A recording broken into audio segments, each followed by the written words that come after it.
Hello, this is the case study for the Volkswagen ethical problem. This is from Spectrum, the IEEE journal, and it is titled Engineers, Ethics, and the VW Scandal. Written on September 2015.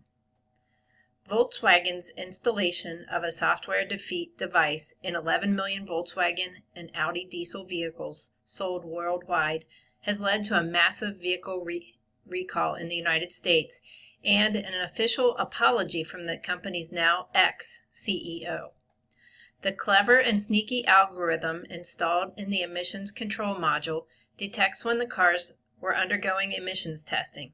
It ran the engine cleanly during tests and switched off emissions control during normal driving conditions, allowing the car to spew up to 40 times the U.S. Environmental Protection Agency's maximum allowed level of nitrogen oxides, air pollutants that cause respiratory problems and smog. This is shocking, says Yotam Lurie, a senior lecturer of business ethics at Ben-Gurion University of the Negev in Israel.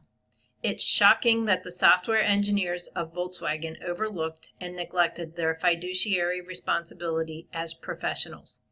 Professionals who have a semi-regulatory responsibility within the organization to ensure safety, in this case environmental safety, even when this is less efficient or economical. Lurie's recently published paper on professional ethics for software engineers touches on the heart of this matter. That Volkswagen chose a software device is not surprising because software lends itself to special adoptions and is more difficult to discover than hardware changes, Lurie says. He compares the software engineers to the accountants in the Enron case who collaborated with the organization to create accounting loopholes and failed to protect the public by not providing proper auditing. But while the news is dismaying and shocking, I wish I could say it was completely surprised, said Shannon Valor, chair of the Department of Philosophy at Santa Clara University in California. The expectation of corporate wrongdoing has become normal. This can't be the act of a few rogue engineers, she says. The implications go all the way up the corporate ladder. We see how widespread among the product line this device was. It would have had to be tested and updated. This is serious, massive corporate malfeasance that affects people's health. There is no question that everyone involved knew this was unethical. The case highlights the failures of a compliance mindset, Valor adds. It shows that ethics are typically considered in terms of staying within certain externally enforced rules. Agencies like the EPA enforce rules and professionals pursue their jobs in any way they like as long as they don't violate those rules. It's just a box you check off on a list of rules, she says. It implies that as long as you don't get caught violating the rules, there's no harm.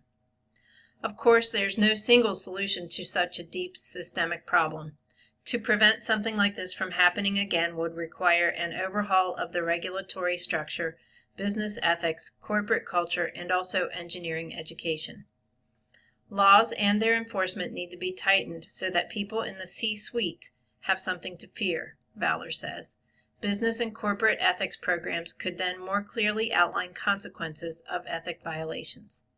Nearly all cases of corporate cheating lead to fines, but not criminal charges and prison sentences.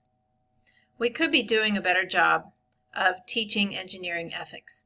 Ethics has only entered engineering curricula in the past few decades. ABET requires that graduates have an understanding of professional and ethical responsibility. Many engineering institutions don't have ethics course requirements, and some that do, the requirement is a philosophy or religion class, and not a specific engineering ethics course. In some ways, this goes back to the compliance mindset, Valor says. It's just a course that you check off on the requirements, and its value is very limited.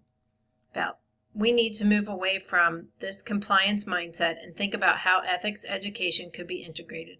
A lot of times they'll bring in someone like me to teach engineering ethics, but engineering professors are not expected or encouraged to introduce ethics into their curricula. Until that happens, things will be short of optimal.